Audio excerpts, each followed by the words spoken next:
My name is Transit. I study in class 8. Good morning everyone. My name is Mohit Chaudhary. I study in class 8. Today we are going to discuss about the function of the human brain. What is the function of the human brain? The brain is round in shape and has many ridges and grooves on its surface. Terence, do you know the brain is a part of which nervous system? Yes, it is the part of central nervous system with the spinal cord. And which fluid is filled inside the brain? The fluid is cerebrospinal fluid, which protects the brain from mechanical shocks. In how many parts is the brain is classified? The brain is divided into three parts. The first part is cerebrum. It is the largest and most complex part of the brain. It is divided into two similar halves, right and left halves, which are called cerebral hemispheres.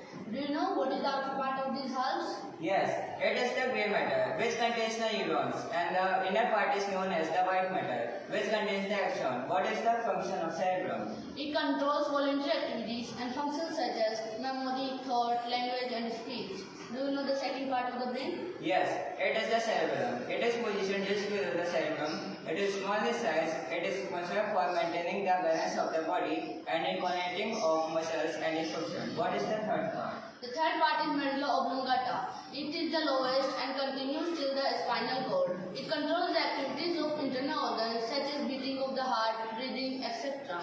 Do you know this is attached from which part of central nervous system? Yes, it is attached from the spinal cord to the medulla oblongata. It is a critical part and injury to it may lead to fatality. The nerves, which begin from the brain, is connected to the spinal cord and then spread to all over the body. The space between the left cerebral hemisphere and the right cerebral hemisphere is known as. The space is known as furrow. Thank you everyone. Thank you everyone.